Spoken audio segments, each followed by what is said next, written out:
네, 또 경제 이슈들이 많이 산적해 있습니다. 먼저 캐나다부터 가보도록 하겠습니다. G7 정상회의 이틀째 일정이 진행되고 있습니다. 네, 경제와 관련된 밤사이의 속보들, 경제 이슈까지 또 석병훈 이화여대 경제학과 교수와 함께 짚어보겠습니다. 어서 오십시오. 어서 오십시오, 교수님. G7 회의, 이번에 정상회의에 이 대통령이 옵서버로 참여를 했는데요. 만찬에 이어서 에너지 공급망 다변화라든지 AI와 에너지 연계라든지 두 차례 연설할 예정이라고 해요. 어떤 의미가 있는 건지 한번 간략하게 짚어볼까요?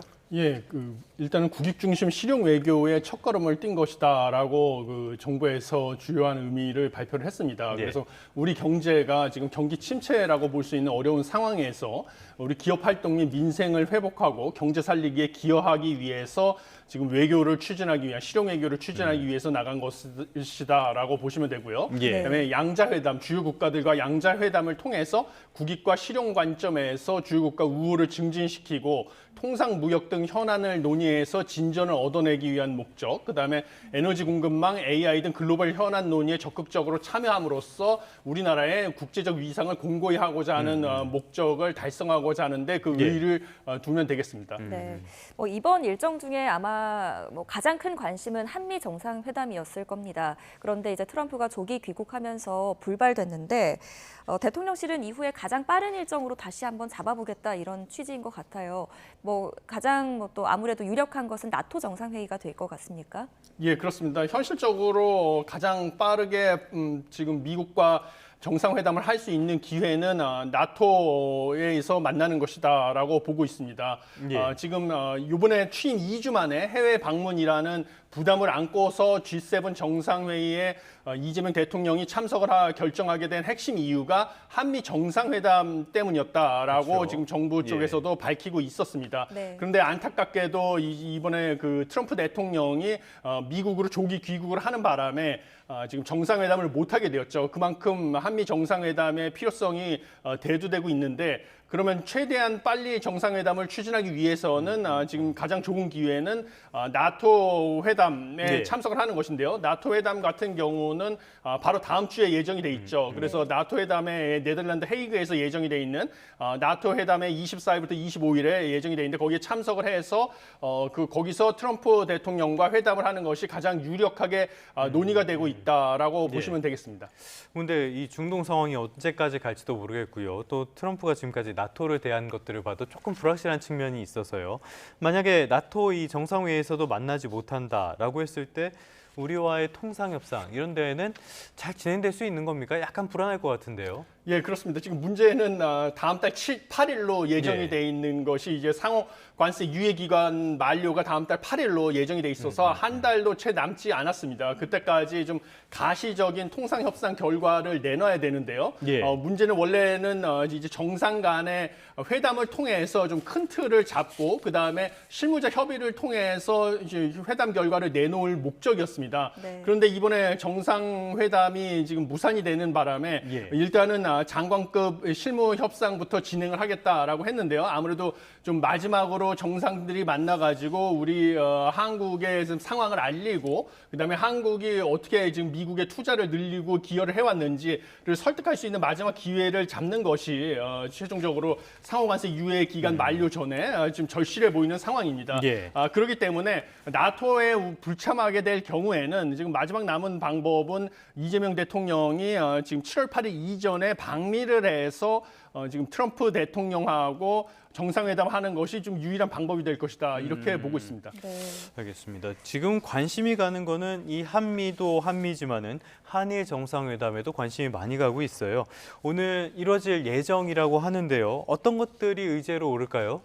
예, 지금 한일 정상회담 같은 경우는 양국 관계의 발전 방안, 그다음에 경제 안보 협력 방안, 그다음에 인적 교류 방안 등이 주요 의제에 오를 것으로 전망이 되고 있습니다. 그래서 구체적으로는 한일 정상 간의 셔틀 외교를 복원해서 주기적으로 만나서 활성화하면서 양국의 관계를 발전시키겠다라는 것이 논의될 가능성이 크다라고 보고 있고요. 그다음에 과거사 현안에 대해서도 또 논의를 할 것이다라고 보고 있습니다. 네. 왜냐하면 지금 이번에 한일 정상회담 이전에 16일에 나가시마 아키히사 일본 총리 보좌관이 방한을 했었는데요. 네. 일본 측에서 이제 선제적으로 한일 양국 관계의 장기적인 그 관계를 개선하기 위해서 네. 3대 원칙이라는 것을 제시를 했었습니다. 예. 그래서 뭐 단기적인 이해 득실에 얽매이지 말고 양국의 장기적 전략 이익을 뭐 잊지 말고 뭐 정부 담화 등 과거의 합의를 존중하자느니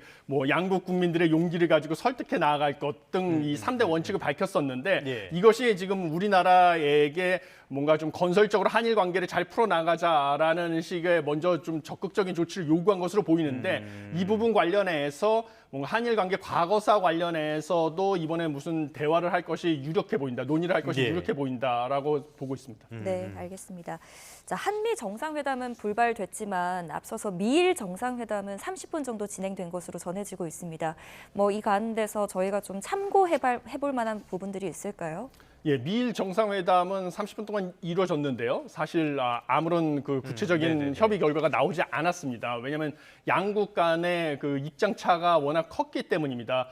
일본 같은 경우에는 대미 수출의 3분의 1 가량을 차지하는 자동차 관세와 관련해 가지고 그 재검토가 필요한 입장이었습니다.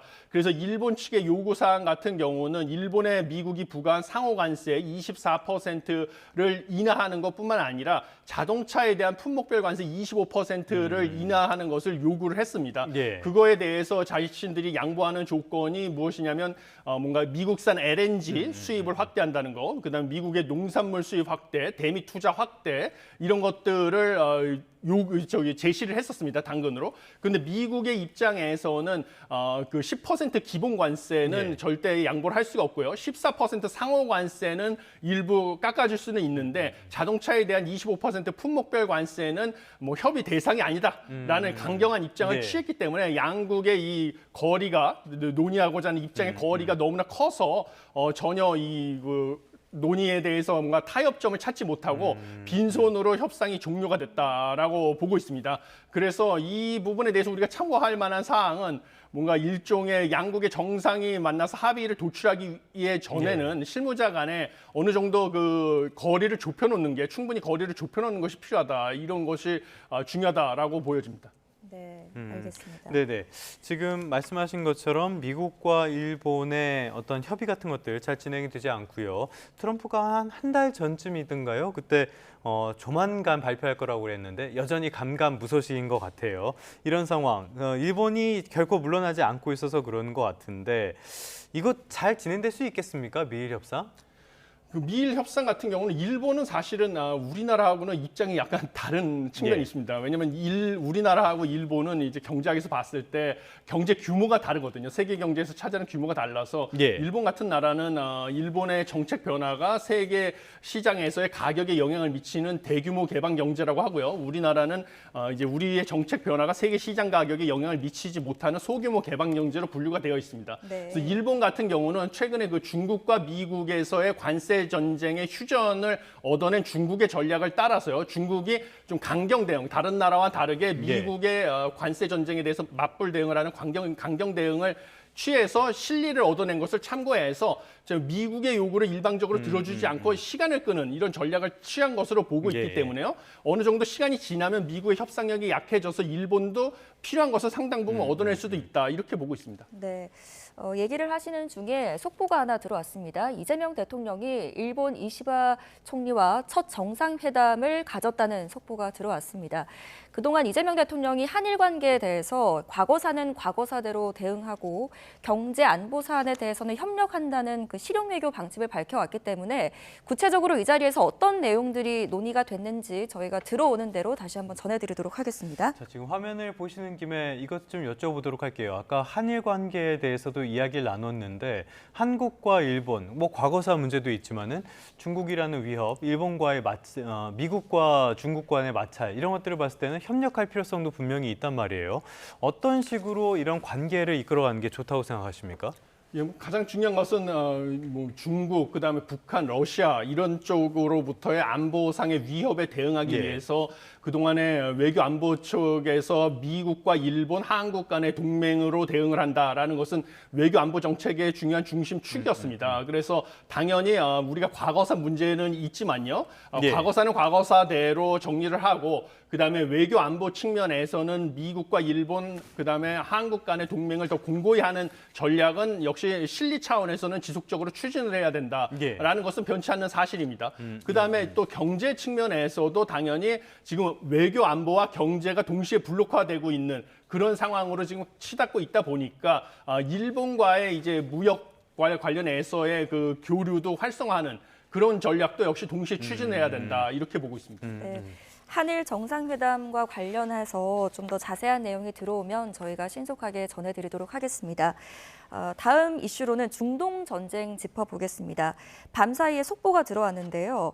이 트럼프 대통령이 국가안전보장회의를 열고 미군을 동원해서 이란 핵시설 공습 생각하고 있다 이런 속보가 CNN 발로 들어왔습니다. 만약에 이스라엘에 미군이 이제 지원을 하게 된다면 이것도 중동 정세에 굉장히 큰 영향이 있겠네요. 예, 이것은 사실 이스라엘이 이제 이란을 갖다가 선제 공격을 했을 때 예. 우리가 예상을 했던 여러 시나리오 중에서 최악의 경우가 발생하는 걸 것이다. 이렇게 보시면 되겠습니다. 미국이 개입을 하면서 이스라엘, 이란 간의 군사 충돌이 전면전 수준으로 악화되고 미국까지 참전을 해서 정말 확전이 되는 이런 시나리오가 되는 것인데요. 이런 경우에는 세계 금융시장은 정말 큰 타격이 불가피하다라고 보고 있습니다. 네. 원래는 미국의 이제 국채라든지 달러와 이런 안전자산으로 투자 자금이 쏠리는 것이 이제 기본적으로 이런 상황에서 발생했던 현상인데요. 예. 문제는 미국이 참전을 해서 전쟁이 확전이 되고 그다음에 미국이 전쟁 비용을 이제 지불하기 위해서는 당연히 또 추가적인 국채 발행이 불가피합니다. 네. 이렇게 되면 예. 최근에 미국이 과도한 국가 채무로 인해서 신용 등급이 강등이 되고 미국의 국채를 투매했던 현상까지 있지 않았습니까?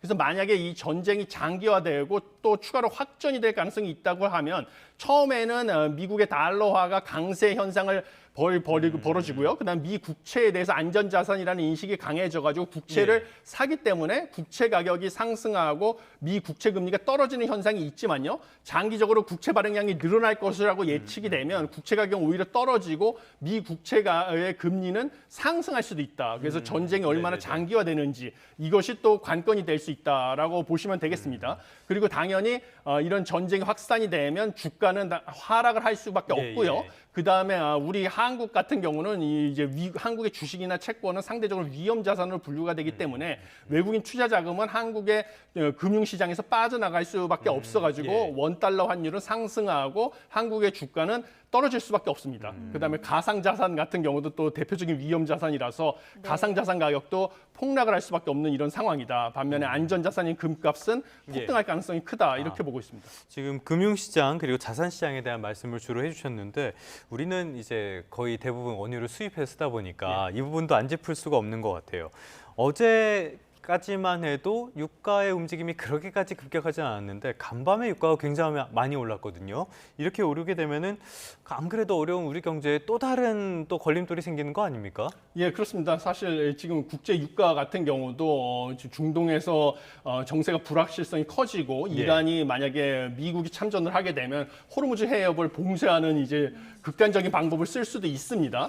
그렇게 되면 이 중동에서 우리가 두바이유를 주로 수입을 하고 있는 한국의 입장에서는 두바이유의 가격이 급등하는 것은 불가피하고요. 그러면 우리 경제에는 큰 타격을 입을 수밖에 없다. 그래서 경기 침체 위험은 더욱 커질 수밖에 없다. 이렇게 보고 있습니다. 네. 또 연준의 FOMC 정례 회의를 돌입하고 있는 데다가 중동 불안감까지 여기에 더해졌죠.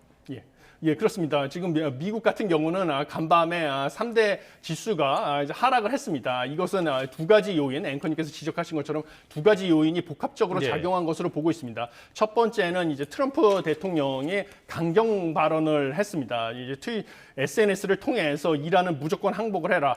심지어 이란 최고 지도자의 위치도 우리가 파악을 하고 있다. 이런 식으로 얘기를 했기 때문에 미국이 참전을 해가지고 이란에 강경 대응을 할 가능성이 크다라는 것을 시사를 해서 위험 자산이 미국 주식으로부터 투자 자금이 대거 빠져나가서 네. 3대 지수가 하락을 했고요. 그다음에 또한 미국의 간밤에 그 소매 판매 관련 지표가 발표가 됐는데 네. 이게 하락을 했을 뿐만 아니라 시장 전망치보다도 더 안 좋게 좋았죠. 나왔습니다. 예. 그런데 미국의 이제 소비가 차지하는 게 미국 경제에서 3분의 2, GDP 3분의 2 가까이 되기 때문에 미국의 소비가 침체됐다는 것은 미국의 경기 침체 우려가 더 커졌다는 것을 시사합니다. 그래서 이런 미국의 경기 침체 우려, 그다음에 중동발 불확실성이 커짐으로써 주가는 더 크게 하락이 됐고요. 그럼 경기 침체가 커지니까 미 연준의 입장에서는 당연히 금리를 인하해야 되지만요. 여전히 물가는 상승할 가능성이 높다. 관세 인상, 그다음에 이제 국제 유가 인상 이런 것들을 고려하면 물가가 아직 안정됐다는 것을 지금 예측하기 어려운 상황이라서 예. 금리는 여전히 동결할 전망이 우세한 상황입니다.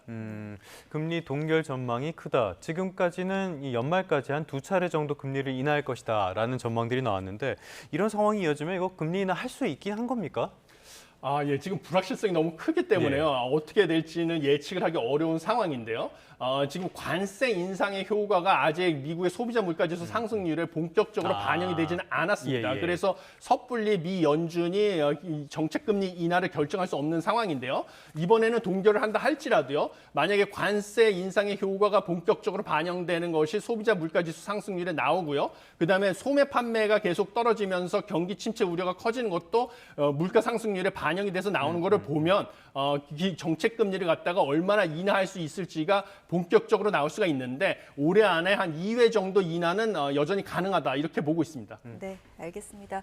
오늘 여기까지 듣겠습니다. 여러 가지 경제 이슈들 짚어봤습니다. 이화여자대학교 경제학과 교수 석병훈 교수와 함께했습니다. 잘 들었습니다. 감사합니다. 고맙습니다.